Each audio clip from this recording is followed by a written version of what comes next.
नमस्कार मित्रांनो, प्रश्न क्रमांक 113.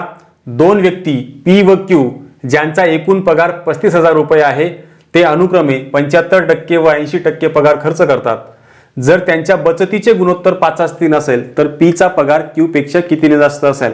त्यांच्या बचतीचे गुणोत्तर दिलेले आहे. सर्वप्रथम आपण त्यांच्या पगारांची जी बेरीज दिलेली आहे, आपण पी चा पगार पी आणि क्यू चा पगार जर क्यू मानला तर त्यांची बेरीज दिलेली आहे 35,000 रुपये.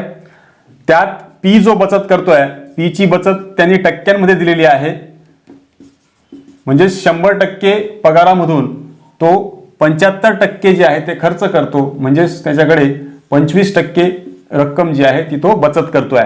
तेच जर क्यूच्या संदर्भात असेल तर क्यूची जी बचत आहे ती 100% त्याचा पगार, त्याच्यातनं तो 80% खर्च करतो, म्हणजेच त्याच्याकडे 20% बचत जी आहे ती असणार आहे.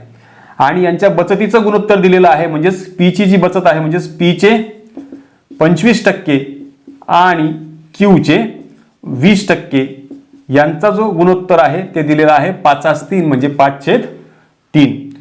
त्यावरून पी चे 25% हे कसं काढतो आपण, 25/100 गुणिले पी होईल आणि क्यू चे 20% म्हणजेच 20/100 गुणिले क्यू असं आपल्याला लिहिता येईल आणि हा 5/3 होईल. यात 100 कॅन्सल, 5चा भाग जातोय, 5 25, 5 चोक 20 पी बरोबर हा क्यू जर तिकडे पाठवला तर 5/3 क्यू असं होईल. 5 परत कॅन्सल आणि 4 जर तिकडे पाठवला तर तुम्हाला पी मिळतोय 4/3 क्यू. आणि याच्यावरून आपण ही किंमत जर याच्यात ठेवली तर या ठिकाणी आपल्याला काय मिळणार बघा, पी ची किंमत 4/3 क्यू अधिक क्यू बरोबर 35,000 रुपये मिळेल. आणि तिरकस गुणाकार केला तर 3 × 3 आणि हा 4 7/3 क्यू असं होईल इक्वल टू 35,000 रुपये. आणि 3 तिकडे पाठवला, 7 पण तिकडे पाठवला तर आपल्याला असं मिळतंय 3 गुणिले 35,000 भागिले 7, 7 5 35 केलं, 5 त्रिक 15, म्हणजे हे 15,000 रुपये पगार जो आहे तो क्यूचा पगार निघालेला आहे. तसंच आपण पी चा पगार याच्यावरून काढू शकतो. तर पी बरोबर 4/3 गुणिले 15,000 रुपये.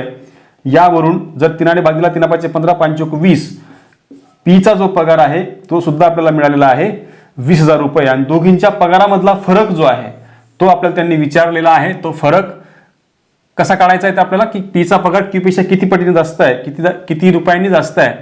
तर यासाठी आपण 20,000 मधून 15,000 रुपये जर वजा केले तर आपल्याला मिळतोय 5,000 रुपये. म्हणजे दोघींच्या पगारातला फरक हा 5,000 रुपयाचा आहे. म्हणजे पी हा 5,000 रुपये जास्त कमवतो आहे आणि हा पर्याय क्रमांक 1 जो आहे तो आपला अचूक पर्याय आहे.